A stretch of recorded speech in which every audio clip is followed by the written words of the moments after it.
Antes de adentrarnos en las profundidades del pasado, te invitamos a un viaje continuo de fe y comprensión. Hay verdades en las Escrituras que resuenan en nuestras almas, moldeándonos y acercándonos a Dios de maneras que no siempre comprendemos. Si tu corazón anhela esta conexión más profunda, si anhelas descifrar los caminos del Creador y fortalecer tu espíritu para las batallas de la vida, considera unirte a nuestra comunidad. Suscríbete al canal de Caminos Cristianos y juntos descubriremos las lecciones eternas que la palabra tiene para nosotros. El aire aún olía a azufre y a juicio divino, una neblina amarga que se aferraba a las rocas y a los espíritus de los supervivientes. Para Lot y sus dos hijas, el silencio que siguió a la destrucción de Sodoma y Gomorra fue más ensordecedor que los gritos de aniquilación. Refugiados en la fría humedad de una cueva, el mundo parecía haber sido lavado por el fuego, dejándolos solo a ellos tres como testigos de una creación deshecha. Lot, un hombre justo que una vez habitó entre reyes, era ahora una sombra de lo que fue, con la mirada fija en el vacío, reviviendo la imagen de su esposa, una columna de sal inmortalizada en la llanura de la muerte. El trauma había sellado sus labios y paralizado su voluntad, dejándolo como un patriarca sin futuro, un padre incapaz de guiar. En los días que transcurrían, la esperanza se marchitaba como una planta sin sol. Las hijas, cuyos nombres no se mencionan en las Escrituras, quizá para evitarles la infamia eterna, subieron a la entrada de la cueva y escrutaron el horizonte. El paisaje era un lienzo de desolación, sin el humo de otras aldeas, sin pastores con sus rebaños, sin el lejano movimiento de una caravana. Una terrible convicción comenzó a formarse en sus mentes, una certeza nacida del aislamiento y el miedo. El mundo de los hombres había terminado. Ellas, junto con su padre destrozado, eran los últimos vestigios de la humanidad. Un callejón sin salida para la descendencia de 1900. Adán, la responsabilidad que sentían no era solo por su linaje, sino por toda la existencia humana. Fue la mayor, endurecida por la pérdida de su prometido y el horror que había presenciado, quien primero expresó ese sombrío pensamiento. Observó a su padre, ya no con la ternura de una hija, sino con la fría cautela de quien vigila la última reserva de semillas tras una plaga devastadora.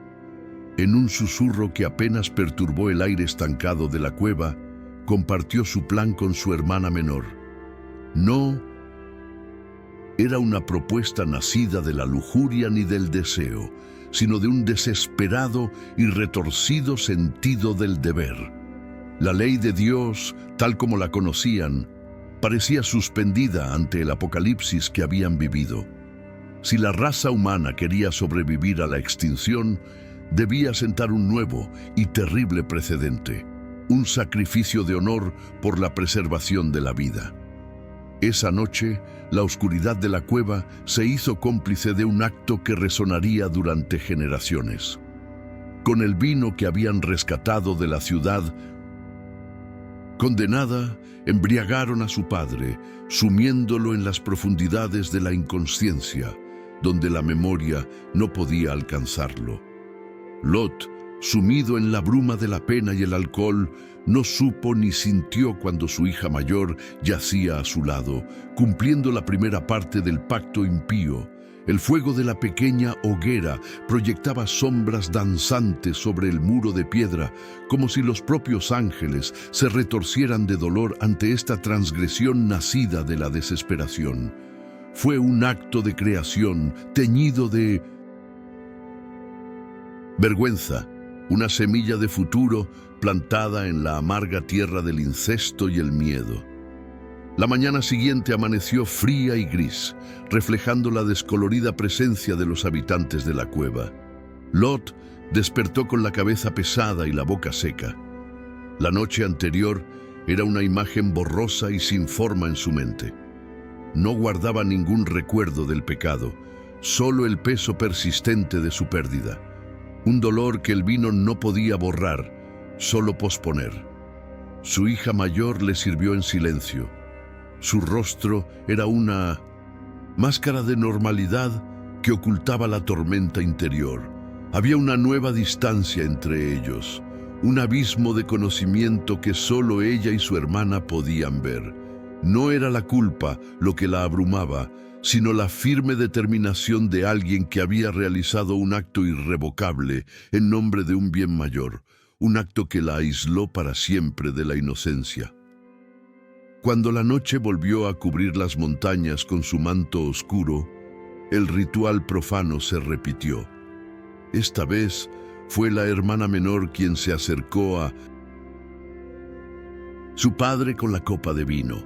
Había un temblor en sus manos que las de su hermana no tenían, una vacilación que la hermana mayor no había mostrado. Mientras veía a su padre sucumbir una vez más a la embriaguez, sus pensamientos eran un torbellino de miedo y deber.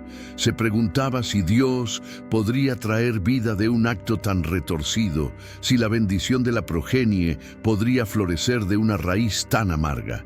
Aún así, conmovida por el liderazgo de su hermana y la misma visión de un mundo sin futuro, cumplió su parte del pacto, yaciendo junto a su padre inconsciente. La oscuridad de esa noche selló el destino de otra nación aún por nacer. El tiempo, que antes parecía estancado, reanudó su curso, marcado no por el sol, sino por el oscuro milagro que crecía en los vientres de las dos hermanas. La confirmación del embarazo no trajo consigo las celebraciones y los alegres ritos de su pueblo, sino un silencioso y profundo alivio. Intercambiaron miradas cómplices, guardianas de un secreto que las unía y las separaba del resto de la creación. Lot, aún sumido en su dolor, permaneció ajeno a la vida que florecía ante sus ojos, una vida nacida de su propia semilla en un profundo engaño. El hombre que Dios había rescatado de la depravación de Sodoma, el único considerado justo, se había convertido, sin saberlo, en el patriarca de un linaje concebido en violación del más sagrado orden familiar. La hija mayor fue la primera en dar a luz y llamó a su hijo Moab. Poco después, la hermana menor también dio a luz a un hijo. En el llanto penetrante del niño, que resonó en las húmedas paredes de la cueva, yacía la promesa de un pueblo. Lo acunó en sus brazos, hijo de la desesperación, y lo llamó Ben-Ammi. El nombre fue una declaración, una justificación y una profecía. Significaba hijo de mi pueblo, un grito de posesión y pertenencia. Con este nombre no solo reconoció el origen incestuoso del niño, sino que también lo reivindicó como un acto de preservación para su pueblo, su clan. Fue el cimiento de una identidad forjada a la sombra de la montaña, la primera piedra en la construcción de la nación, que un día sería conocida como los amonitas. Los siglos siguientes vieron crecer y multiplicarse la semilla de Ben-Ammi en las tierras al este del Jordán, transformándolas en un reino poderoso, idólatra y guerrero. Los amonitas, como se les conoció, llevaban en la sangre el recuerdo de un origen desafiante, y su adoración a Moloc, deidad del fuego y el sacrificio, parecía un eco sombrío de aquel acto desesperado en la cueva. Ahora su fuerza cayó como un martillo sobre los hijos de Israel. Durante 18 largos años, las tribus de Galaad gemían bajo la opresión amonita, un castigo divino permitido porque Israel se había prostituido ante los dioses de las naciones vecinas. El Señor los había entregado en manos de sus enemigos, y el clamor del pueblo se elevó hasta los cielos. Pero era un clamor de angustia, no de arrepentimiento genuino. En medio de esta aflicción, Los ancianos de Galaad, acorralados y sin esperanza, tomaron una decisión nacida de la pura desesperación. Dirigieron sus ojos a un hombre que ellos mismos habían rechazado, una figura forjada en el dolor y el exilio, Jefté, un hijo de Galaad, sí, pero con la mancha indeleble de ser hijo de una prostituta. Sus propios hermanos, impulsados por la vergüenza y la codicia por su herencia, lo habían expulsado de su hogar y su tierra. Jefté se había convertido en un líder de hombres errantes y aventureros en la tierra de Tob, un poderoso guerrero cuya reputación era tan grande como la amargura que llevaba en su corazón. Era la herramienta que Galaad necesitaba, pero también la encarnación de la injusticia que ellos mismos habían perpetrado. El séquito de ancianos viajó a Tob y encontró a Jefté en su refugio. La conversación que siguió estuvo llena de tensión y una ironía mordaz. Ellos, que representaban a la sociedad que lo había marginado, ahora le pedían que fuera su capitán y salvador. El narrador omnisciente revela la tormenta que rugía en el pecho de Jefté al escuchar la propuesta. Sus palabras fueron afiladas como un cuchillo, exponiendo su hipocresía. No me odiaron y me expulsaron de la casa de mi padre. ¿Por qué entonces han venido a mí ahora cuando están en apuros? El silencio de los ancianos fue su confesión. No tenían defensa, solo necesidad. En su humillación le ofrecieron más que el mando militar. Le ofrecieron gobernar a todo el pueblo de Galaad. Sí, los liberaba de los amonitas. Jefté, el exiliado, vio allí no solo una oportunidad de venganza, sino también de restauración y propósito. Aceptó, pero con una condición que revelaba su desconfianza y su necesidad de legitimidad. El acuerdo se sellaría no solo entre hombres, sino ante el Señor, en Mizpa. Ese pacto lo transformó de un proscrito en juez de Israel. Y entonces, algo cambió. Mientras Jefté se preparaba para la guerra, cruzando Galaad y Manasés para reunir a sus tropas, el Espíritu del Señor descendió sobre él. Ya no era solo la furia de un hombre agraviado lo que lo movía, sino el poder del Dios de Israel mismo. Esta unción divina lo llenó de coraje sobrenatural y de la certeza de la victoria, pero también lo cegó a la prudencia, llevándolo a abrir la boca y a hacer un voto que lo perseguiría para siempre. Entendido. Gracias por tu guía. Prestaré aún más atención a la profundidad emocional y espiritual de cada premisa, aprovechando el espacio disponible para explorar las complejidades de cada momento. Conmovido por esta unción divina, pero aún atormentado por la inseguridad de una vida de rechazo, Jefté sintió una necesidad visceral de sellar su pacto con lo divino.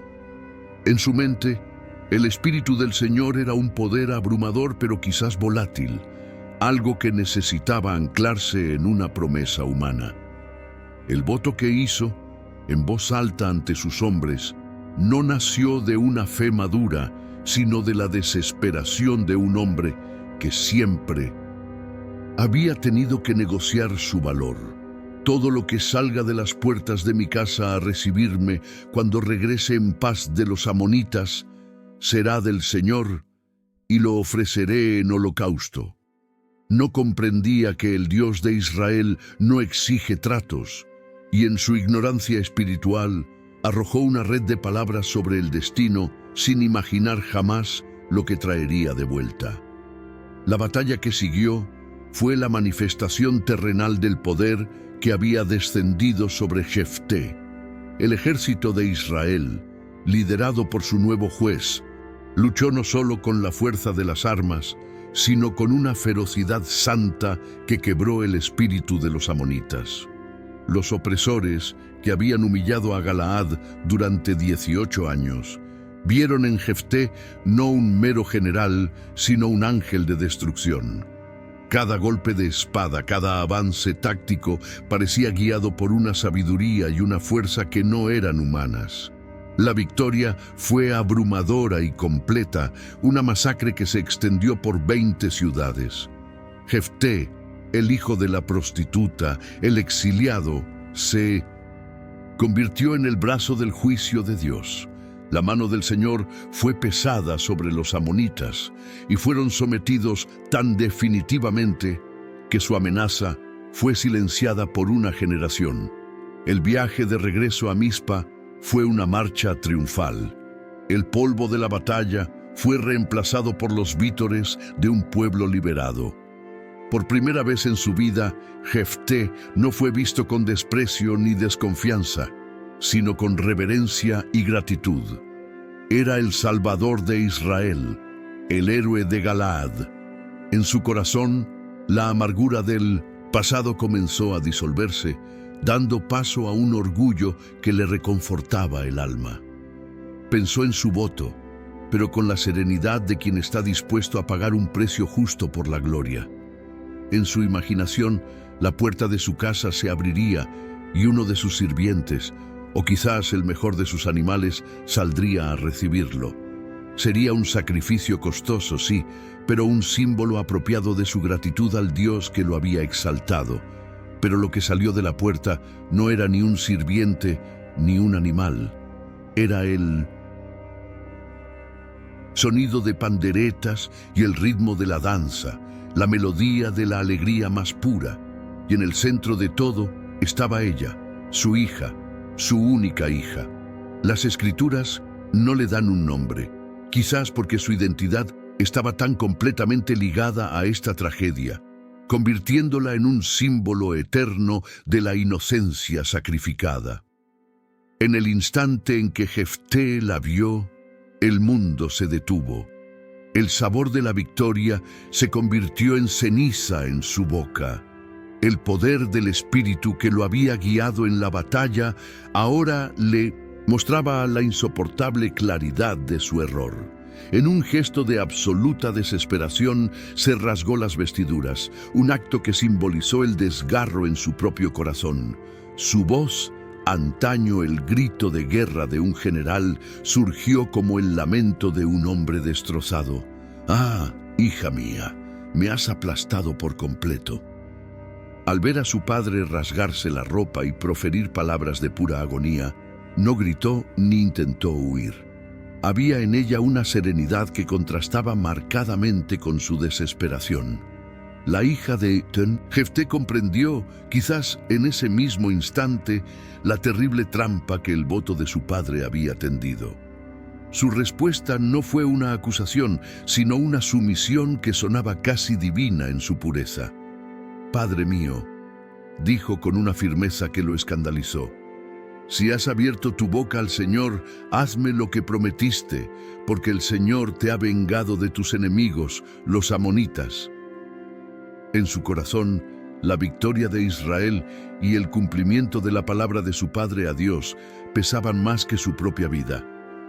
Se veía no como una víctima del destino, sino como parte esencial del precio de la liberación de su pueblo. Sin embargo, hizo una sola petición, una concesión no para escapar del final, sino para lamentar lo que nunca tendría. Pidió 2 meses. 2 meses para retirarse a las montañas con sus amigas y lamentar no su muerte, sino su virginidad. En la mente de la época, esta era la verdadera tragedia. Morir sin descendencia, especialmente como la única heredera de su padre, era un final amargo, una rama rota en el árbol genealógico. Su duelo sería por el linaje que moriría con ella, por los hijos que nunca acunaría, por el futuro que su sacrificio borraría. Jefté, desconsolado, consintió. Era lo mínimo que podía darle a la hija, que estaba a punto de quitárselo todo.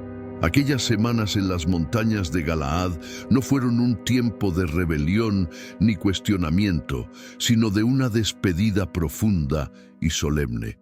Lejos de la mirada de la sociedad, la hija de Jefté y sus compañeras crearon un santuario de duelo. No solo lamentaron una vida que terminaría, sino que también celebraron la amistad y la feminidad que se verían truncadas. El narrador omnisciente revela que, en aquellos días, encontró una paz que trascendía todo entendimiento, preparando su alma para el altar. Cada amanecer era un recordatorio del agotamiento del tiempo, pero también una oportunidad para fortalecer su espíritu para el acto final de obediencia. Una obediencia tanto a su Padre terrenal como al Padre celestial, cuyo nombre su padre había invocado en su voto precipitado. Al cabo de 2 meses, regresó.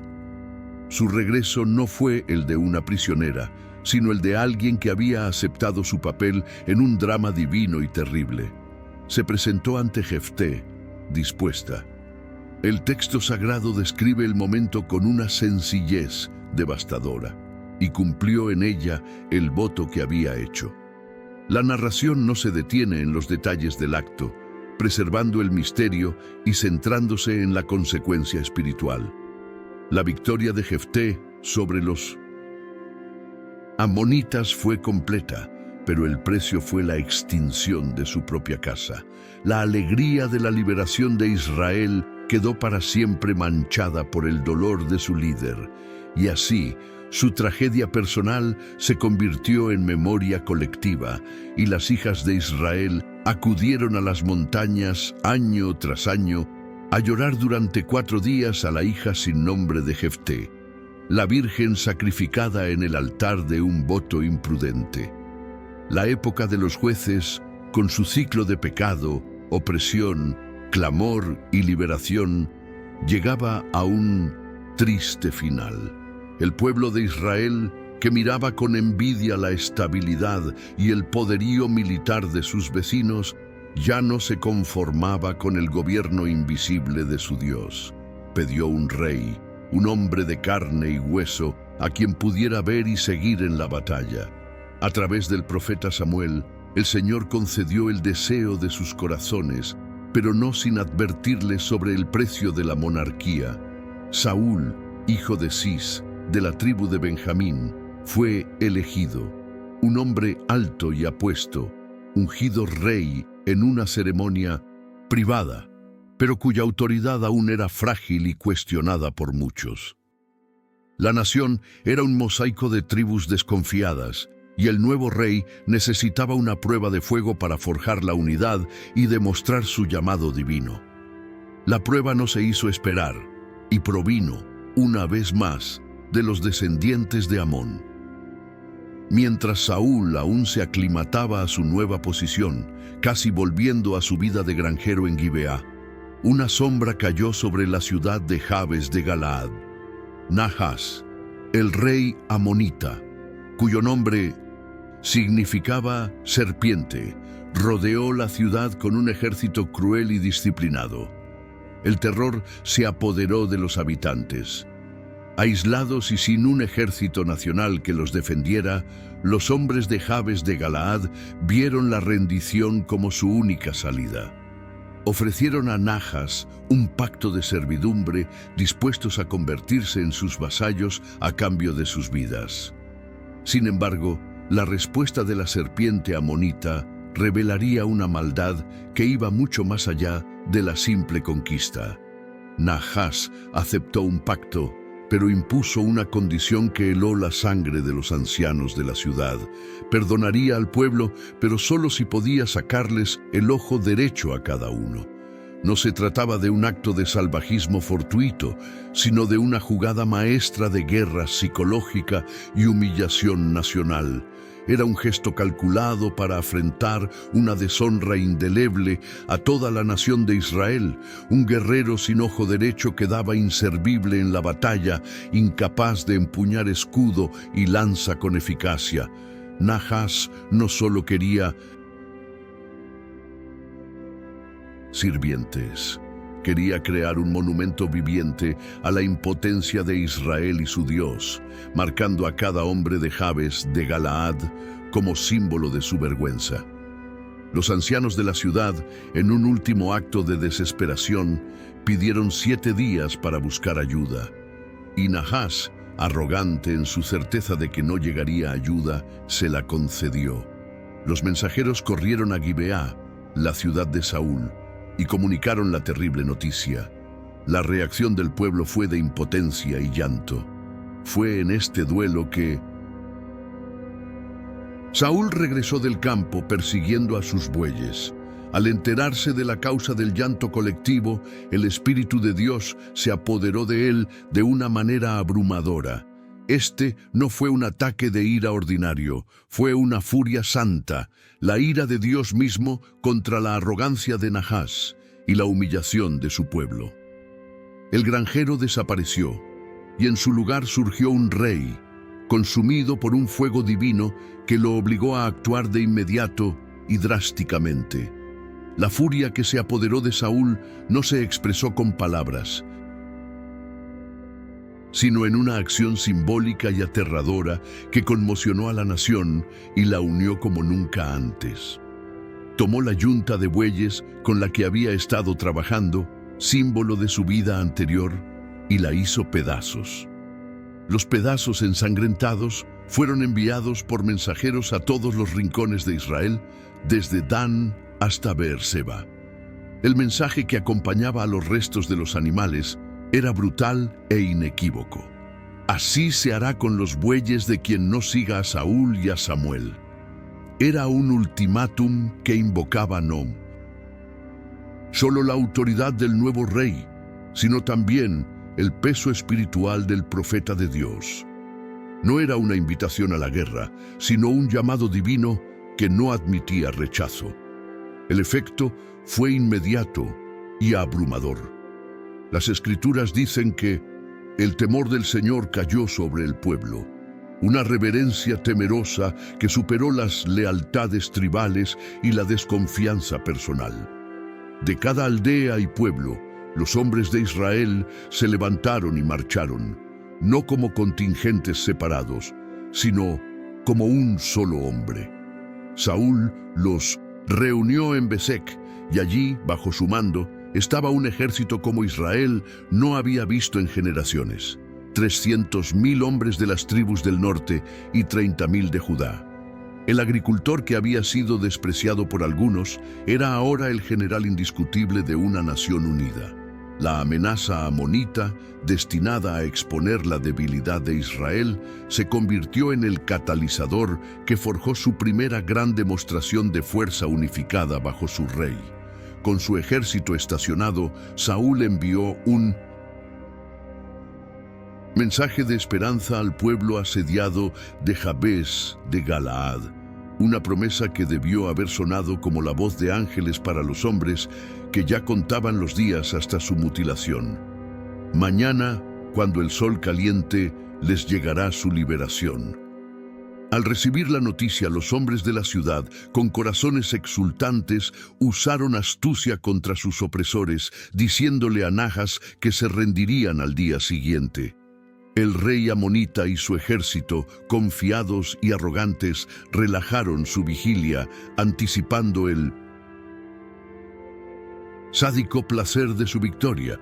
Pocos sabían que al amparo de la noche, Saúl lideraba a 330.000 hombres en una marcha forzada, un río silencioso de acero y determinación, avanzando para tragárselos. En la vigilia matutina, justo antes del amanecer, el campamento amonita dormía plácidamente. Saúl dividió sus fuerzas en 3 compañías y las atacó desde diferentes direcciones. El ataque fue tan repentino y violento que el pánico sustituyó a la arrogancia. La batalla se convirtió en una masacre. Los amonitas, tomados completamente por sorpresa, fueron perseguidos y masacrados sin posibilidad de organizar una defensa. El ejército que había venido a deshonrar a Israel quedó tan destrozado que las Escrituras registran que no quedaron 2 juntos.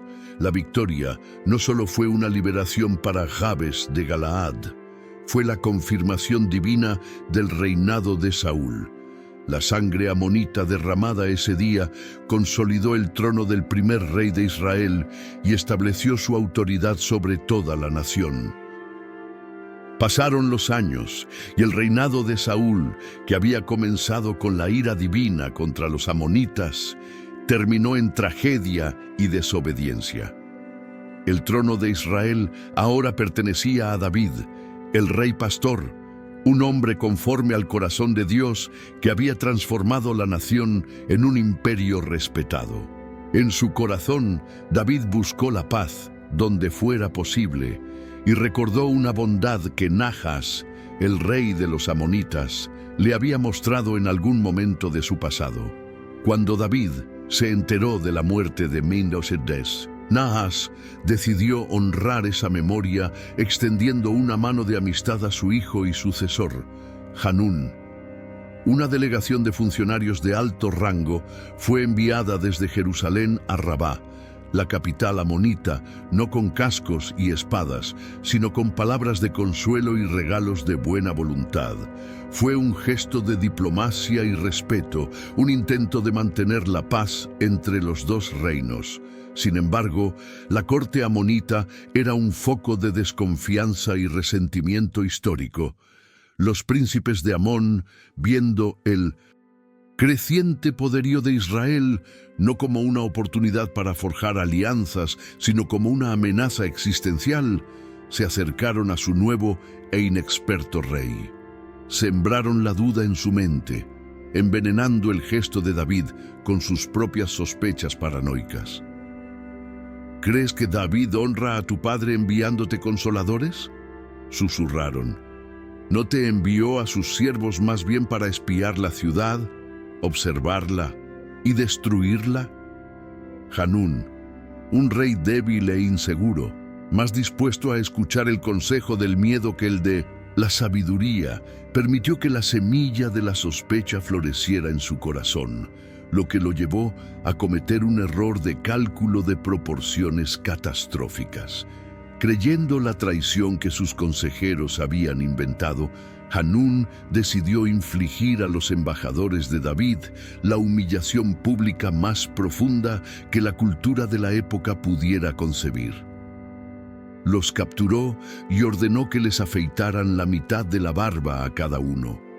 En todo el antiguo Oriente Próximo, la barba era el símbolo supremo del honor, la masculinidad y la condición de hombre libre. Afeitarla era un acto de degradación indescriptible. Pero no se detuvo ahí. También ordenó que les cortaran las vestiduras por la mitad, a la altura de las nalgas, exponiéndolas de una forma reservada para los prisioneros de guerra del rango más bajo. Esto no era un mero insulto.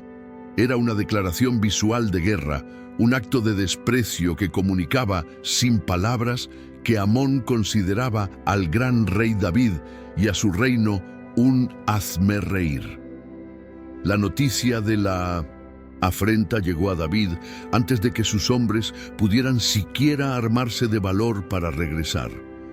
Los embajadores, consumidos por la vergüenza, se detuvieron en Jericó, incapaces de presentarse en la capital en su estado de degradación.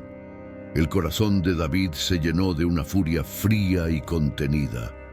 Su primera orden fue un acto de compasión por sus leales siervos, que permanecieran en Jericó hasta que les volviera a crecer la barba, y con ella su honor. Pero su segunda decisión fue la de un rey cuya nación había sido objeto de burla pública. La ofensa de Hanún no podía ignorarse ni resolverse con palabras. Era una herida abierta en el honor de Israel que solo podía lavarse con sangre. El intento de paz de David había sido recibido con los más viles insultos y las represalias serían inevitables y terribles. Al darse cuenta de la enormidad de su error, los amonitas se dieron cuenta de que se habían vuelto odiosos para David y de que la respuesta de Israel no sería diplomática. Sin embargo, el miedo los llevó no al arrepentimiento, sino a una escalada de hostilidad. Conscientes de que su propio ejército no sería rival para los veteranos de David, utilizaron el tesoro real para contratar un vasto contingente de mercenarios. 20.000 soldados sirios de Bet-Rehob y Soba, 1.000 hombres del rey de Maaca y 12.000 de la tierra de Tob. Lo que había comenzado como un insulto necio se había convertido en la formación de una coalición bélica internacional, una fuerza formidable reunida con un solo propósito: aplastar el reino de Israel y silenciar a David para siempre. David envió a su general más confiable y temido, Joab, para lidiar con la amenaza. Al llegar a Rabá, la capital amonita, Joab se enfrentó a una pesadilla táctica. El frente de batalla estaba en su contra en dos frentes. El ejército amonita estaba formado frente a la puerta de la ciudad, mientras que el poderoso ejército mercenario sirio se extendía por el campo abierto detrás de ellos. Era una trampa clásica, una pinza de acero diseñada para pulverizar al ejército israelita. Ante la aniquilación inminente, el genio militar de Joab se rebeló. Tomó la audaz decisión de dividir sus fuerzas, un riesgo calculado que podría conducir a una brillante victoria o al desastre total.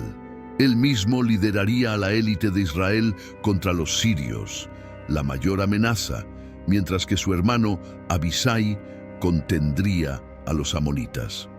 Antes de lanzar el ataque, Joab se volvió hacia su hermano Abisai y pronunció unas palabras que se convertirían en leyenda, una mezcla de fe y el pragmatismo de un guerrero veterano.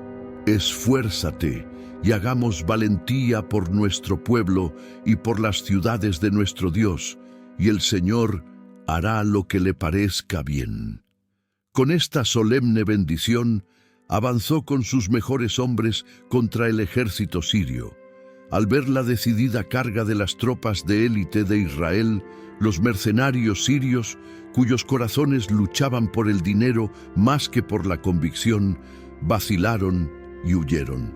Los amonitas, al presenciar la huida de sus poderosos aliados, perdieron el valor y se retiraron a la seguridad de su ciudad fortificada. Joab ganó la primera batalla, no tanto por la fuerza, sino por la intimidación y la fe. La humillación de su escape, sin embargo, obligó a los sirios a redoblar sus esfuerzos. Reunieron un ejército aún mayor, esta vez bajo el mando personal de su mayor general, atrayendo la atención del mismísimo rey David. La amenaza se había vuelto tan grande que David convocó a todo el ejército israelita, cruzó el Jordán y asumió el mando personal de la guerra. El enfrentamiento final fue una demostración del poderío militar de Israel en su apogeo. David no solo derrotó a los sirios, sino que aplastó a su ejército, matando a su comandante y quebrando la columna vertebral de su poderío militar. La consecuencia fue decisiva. Los reyes sirios, anteriormente aliados de Amón, se sometieron a David y se convirtieron en sus sirvientes. Los amonitas quedaron solos, aislados y debilitados con su orgullo y tesoros gastados en una guerra que ahora no tenían forma de ganar. La guerra contra los amonitas se prolongó y el asedio de Rabá, su capital fortificada, requirió la tenacidad y la presencia del ejército de Israel. Era primavera, la estación en la que los reyes solían salir a la batalla, liderando a sus hombres con valentía y ejemplo. Sin embargo, David, el rey guerrero que se había enfrentado a leones, osos y al gigante Goliat, esta vez permaneció en la comodidad de su palacio en Minnot, Jerusalén. Mientras sus hombres más leales, bajo el mando de Joab, soportaban el polvo y la sangre del campo de batalla, el rey disfrutaba de la paz y el lujo que le habían proporcionado sus victorias anteriores. Esta ociosidad, esta distancia del sacrificio de la guerra, creó un vacío en su rutina. un espacio peligroso donde la complacencia y la tentación podían arraigarse en el corazón del hombre de Dios. Una tarde, tras descansar, David se levantó y comenzó a pasear por la terraza del Palacio Real. Era una posición elevada que le ofrecía una vista privilegiada de los tejados de su ciudad. Y fue desde allí que sus ojos captaron una escena que cambiaría el curso de su vida y su reinado.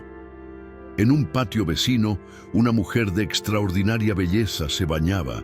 El narrador omnisciente revela que, en ese momento, la visión de la belleza se convirtió en lujuria en el corazón del rey. La ociosidad de su mente y la seguridad de su poder se combinaron para fortalecer un deseo que debería haber reprimido en su infancia. Esa mirada prolongada fue el comienzo de su caída, un paso fuera de la protección de la voluntad de Dios y hacia la trampa del pecado.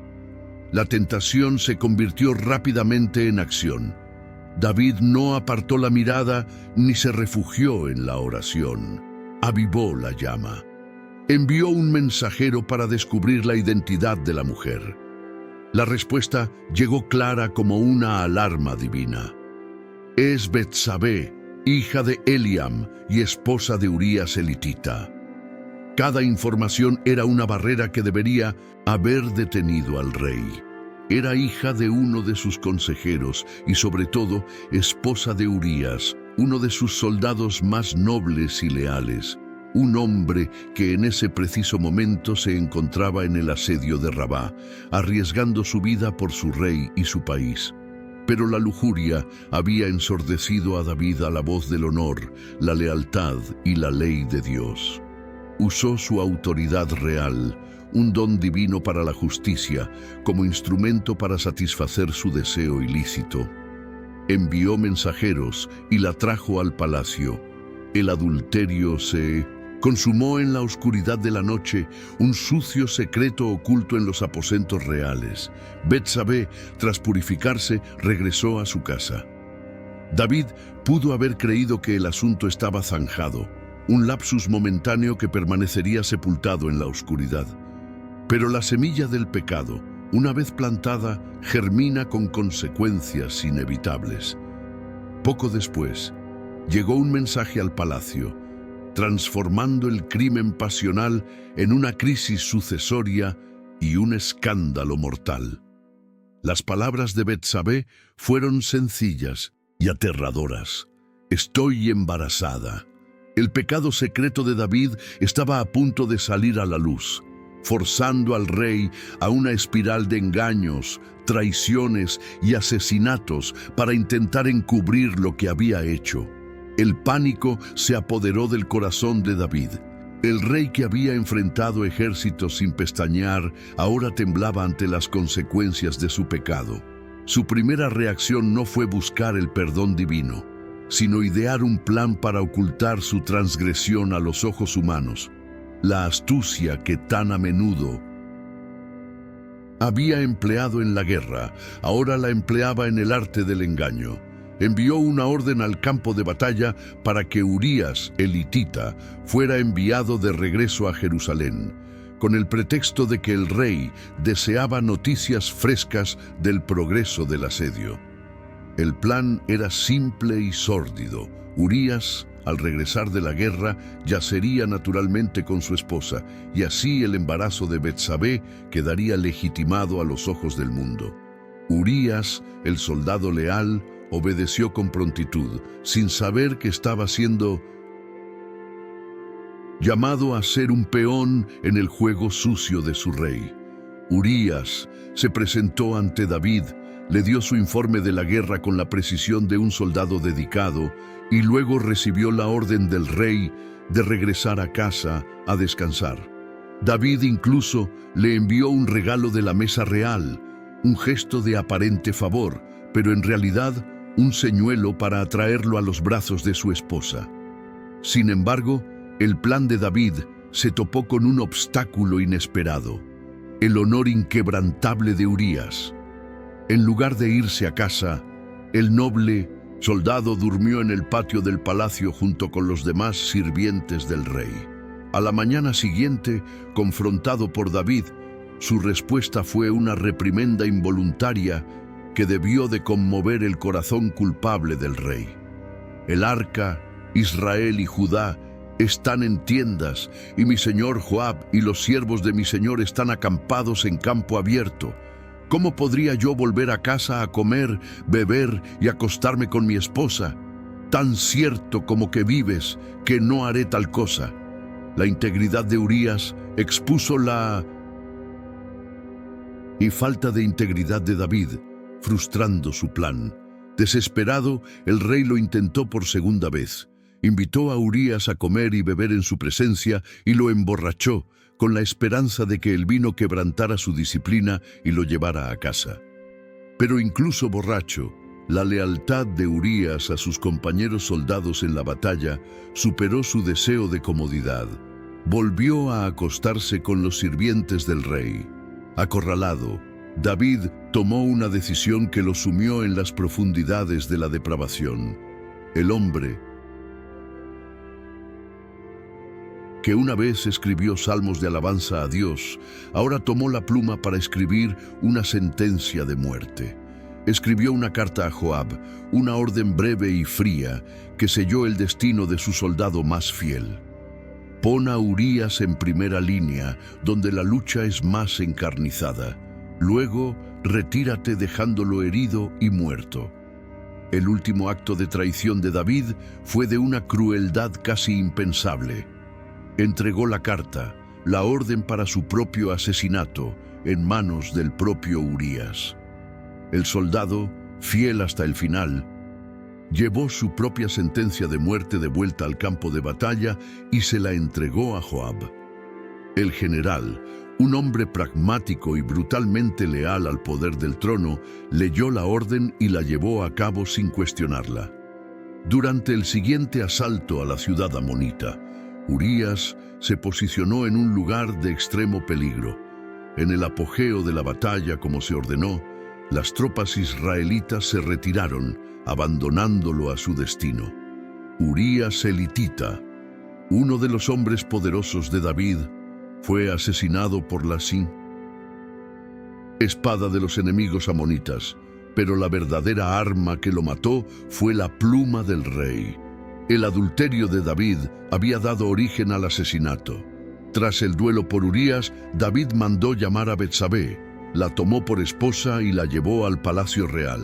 Para la corte y el pueblo de Jerusalén, el acto podría interpretarse como la benevolencia de un rey que cuidaba de la viuda de uno de sus guerreros más valientes.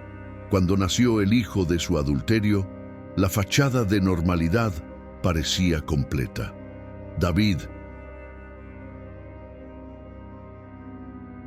en su corazón, pudo haber respirado aliviado, creyendo que había logrado contener el escándalo y ocultar su secreto bajo una capa de engaño y poder. Tenía a la mujer que había codiciado y un hijo en sus brazos. Sin embargo, el silencio del cielo no era señal de aprobación. Las Escrituras registran con aterradora sencillez la verdadera realidad de la situación. Pero lo que David había hecho desagradó al Señor. Después, cuando David podría haberse sentido seguro, Dios envió al profeta Natán para confrontarlo. Natán no llegó al palacio con acusaciones directas que podrían haber activado las defensas del rey, sino con una historia, una parábola cuidadosamente elaborada para sortear el muro de autojustificación de David y apelar directamente a su corazón crítico. Habló de un hombre rico con innumerables rebaños y manadas de ganado, y de un hombre pobre que solo poseía un cordero, comprado y criado con amor, que comía de su plato y bebía de su copa, durmiendo en sus brazos como una hija. Un día, el hombre rico, al recibir una visita, se negó a aceptar uno de sus propios animales y, en su lugar, tomó a la fuerza el cordero del hombre pobre para servirlo como comida. El sentido de justicia de David La cualidad que Dios tanto amaba en él se encendió al instante.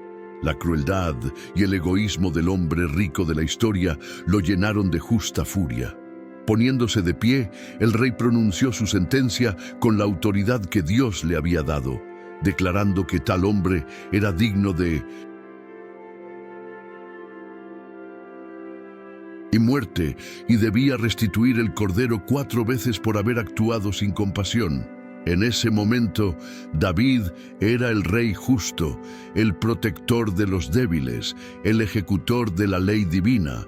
Fue entonces cuando Natán, al ver que la trampa de la conciencia estaba tendida, asestó el golpe, miró a los ojos al rey, el hombre al que servía y amaba, y con la autoridad de quien habla en nombre del Altísimo, pronunció las palabras que derrumbaron el mundo de David. Tú eres el hombre. La acusación divina, pronunciada por Natán, dejó al descubierto el alma de David.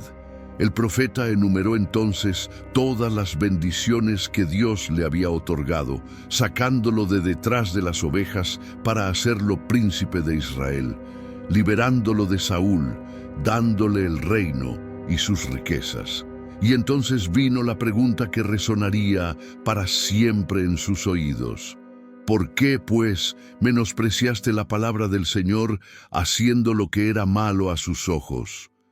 La sentencia fue inmediata y terrible. Desde que David había matado a Urías con la espada de los amonitas, la espada nunca se apartaría de su casa. Desde que había tomado a la esposa de su prójimo en secreto, sus propias esposas serían tomadas a la luz del sol. Y el hijo nacido de ese pecado, la prueba viviente de su transgresión, moriría sin remedio.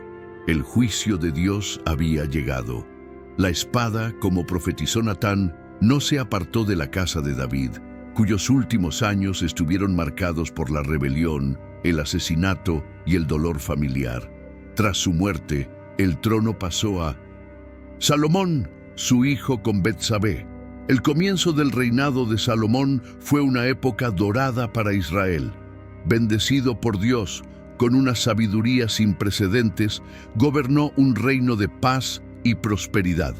La culminación de su temprana devoción fue la construcción del Templo del Señor en Jerusalén, una magnífica estructura de cedro, oro y piedra labrada, la morada terrenal de la gloria de Dios.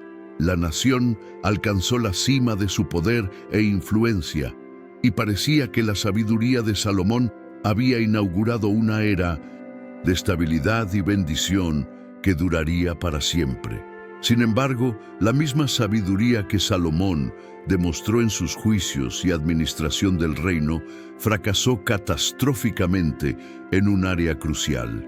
Para consolidar sus alianzas políticas y asegurar la paz en sus fronteras, adoptó la práctica común de los monarcas de la época: los matrimonios diplomáticos.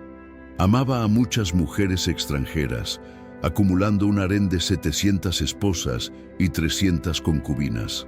Entre ellas se encontraban moabitas, edomitas, sidonias y crucialmente amonitas. Al hacerlo, desobedeció directamente un mandato explícito del Señor, quien había advertido a Israel de no mezclarse con estos pueblos, pues seguramente apartarían su corazón de otros dioses. Cada alianza matrimonial era un eslabón en una cadena que los alejaría de Dios. A medida que Salomón envejecía, la profecía contenida en la advertencia de Dios se cumplió. La influencia constante de sus esposas extranjeras erosionó gradualmente su lealtad exclusiva a Yahvé. No llegaron a Jerusalén dispuestos a abandonar sus creencias. Trajeron consigo sus dioses y rituales. Las esposas amonitas, en particular, trajeron el culto a Moloc, una deidad cuya sola mención causaba horror entre los fieles de Israel. El culto a Moloc era la antítesis del dios de la vida, una abominación que exigía el sacrificio más impensable: pasar a los hijos por el fuego. Era una práctica que representaba el punto más bajo de la depravación espiritual. Y esta semilla del mal estaba ahora sembrada en el corazón de la casa real de Israel. La caída espiritual de Salomón alcanzó su punto más bajo en un acto monumental de traición. Para complacer a sus esposas amonitas y a otras, el rey más sabio del mundo, el constructor del templo, cometió una abominación. En el monte frente a Jerusalén, probablemente el Monte de los Olivos, construyó un altar, un lugar alto, a Moloc. Desde la ciudad santa, desde el mismo templo donde habitaba la gloria de Dios, se podía ver el lugar donde la nación amonita realizaba sus ritos más profanos. Esto no fue un acto de tolerancia religiosa, sino una apostasía pública y oficial. Al aprobar el culto que más ofendía al Señor, Salomón corrompió el fundamento espiritual de su reino y firmó la sentencia divina que tras su muerte partiría a la nación en dos. La idolatría de Salomón, sin duda, desgarró el reino. Tras su muerte, la nación se dividió y los siglos siguientes fueron una larga y dolorosa espiral de decadencia espiritual que culminó en el juicio divino del exilio. Jerusalén fue destruida, el templo de Salomón incendiado y el pueblo llevado cautivo a Babilonia. Sin embargo, la promesa de Dios permaneció. Después de 70 años, un remanente regresó a su patria por decreto de los reyes persas. Encontraron Judea desolada y Jerusalén en ruinas. Aunque el templo había sido reconstruido modestamente, la ciudad permanecía sin murallas, presa fácil de los enemigos y símbolo de vergüenza y vulnerabilidad para sus habitantes. La gloria del pasado era un recuerdo lejano y doloroso. Fue en este contexto que Nehemías, el copero del rey de Persia, sintió el llamado de Dios a la acción. Desconsolado por la difícil situación de su pueblo y su ciudad, obtuvo el permiso y el apoyo del rey Artajerjes para viajar a Jerusalén y liderar la monumental tarea de reconstruir las murallas. Sin embargo, su llegada despertó de inmediato la hostilidad de los líderes locales que se habían beneficiado de la debilidad de Jerusalén. Entre ellos se destacaron Sanbalat el horonita y Tobías, un funcionario amonita. El texto sagrado revela la esencia de su oposición. Les disgustó mucho que viniera alguien a buscar el bienestar de los hijos de Israel. Para Tobías, la reconstrucción de Jerusalén representó el resurgimiento de un poder que había sido un antiguo enemigo de su pueblo, los amonitas. Cuando Nehemías inspiró al pueblo y la reconstrucción comenzó con fervor, la primera arma de Tobías y sus aliados fue el desprecio. Intentaron desanimar a los judíos con burlas e insultos, una guerra psicológica destinada a quebrantar su determinación. Mientras veían cómo se alzaban los muros, se reían y se burlaban a carcajadas, intentando humillar a los constructores. Tobías, en particular, profirió una infame mueca de desprecio, un comentario diseñado para hacer que los esfuerzos de los judíos parecieran ridículos e inútiles. Aunque construyan, si pasa una zorra, fácilmente derribará su muro de piedra.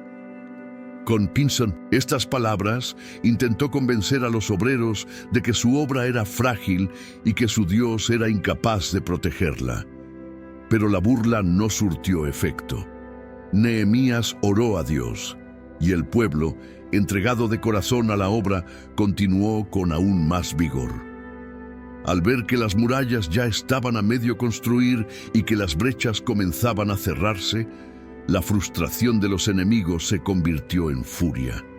La intimidación verbal había fracasado. Era hora de planear la violencia. Sanbalat, Tobías, los árabes, los amonitas y los asdoditas unieron fuerzas en una conspiración. El plan era simple y brutal: organizar un ataque sorpresa sobre Jerusalén, luchar contra los constructores, sembrar el caos y poner fin a la reconstrucción de forma sangrienta. La amenaza ya no era una cuestión de honor herido, sino de vida o muerte. Al enterarse de la conspiración, Nehemías no titubeó. Su respuesta fue una demostración perfecta de fe en acción. Primero, se dirigió a Dios en oración, poniendo la amenaza en manos de aquel que gobierna las naciones. Luego, actuó con la sabiduría de un general, armó a los obreros. La mitad de los hombres continuó la obra, mientras que la otra mitad montaba guardia, portando lanzas, escudos y arcos. Los constructores, que llevaban los materiales, trabajaban con una mano y sostenían un arma en la otra. La imagen de un pueblo construyendo con una paleta en una mano y una espada en la otra se convirtió en el símbolo eterno de su determinación. La oposición de Tobías el amonita y sus aliados fue frustrada no por la interrupción de la obra, sino por su fortificación, demostrando que el pueblo de Dios trabaja y observa, confía y lucha. Pasaron los siglos. El imperio persa dio paso al griego y este al romano. Las murallas de Nehemías envejecieron y los nombres de Tobías y Sanbalat se convirtieron en notas a pie de página en la larga y tumultuosa historia de Jerusalén. Al otro lado del Jordán, la antigua y hostil capital amonita de Rabá, escenario de tantas batallas y pecados, también experimentó una profunda transformación. Bajo la influencia helenística que azotó la región, la ciudad fue reconstruida al estilo grecorromano. Recibió un nuevo nombre, un nombre que, a la luz de su historia de enemistad con Israel, era casi divinamente irónico: Filadelfia, la palabra griega para amor fraternal. El epicentro del culto a Moloc y la arrogancia de Hanún ahora llevaba un nombre que evocaba unidad y afecto. En esta ciudad renacida, con su oscuro pasado sepultado, bajo nuevas columnas y plazas, el Evangelio de Jesucristo halló terreno fértil. Una comunidad cristiana nació y floreció en Filadelfia, un rebaño pequeño y fiel en el corazón de lo que había sido territorio enemigo. Y fue a esta iglesia, en este lugar inesperado, a quien el mismo Cristo glorificado envió uno de sus mensajes más hermosos y alentadores, registrado en el libro del Apocalipsis. Mientras otras iglesias eran reprendidas por sus pecados, la iglesia de Filadelfia recibió una alabanza casi pura. «Conozco tus obras», dijo el Señor. «He aquí, he puesto delante de ti una puerta abierta que nadie puede cerrar. Con un poco de fuerza has guardado mi palabra y no has negado mi nombre». Así, la larga y amarga historia de los amonitas, que comenzó en la vergüenza de una cueva y estuvo marcada por siglos de idolatría y guerra contra el pueblo de Dios, encuentra su redención simbólica en este giro final. La fortaleza del odio se convirtió en la ciudad del amor fraternal. El lugar de adoración a Moloc se convirtió en el hogar de una iglesia alabada por su fidelidad a Cristo. El poder de la gracia de Dios demostró ser infinitamente mayor que el legado del pecado y la enemistad. La historia, que comenzó con un acto desesperado por preservar un linaje humano, termina con la promesa divina de una puerta abierta a la vida eterna, un testimonio rotundo de que Dios, en su soberanía, puede transformar los legados más oscuros en monumentos a su gloria redentora.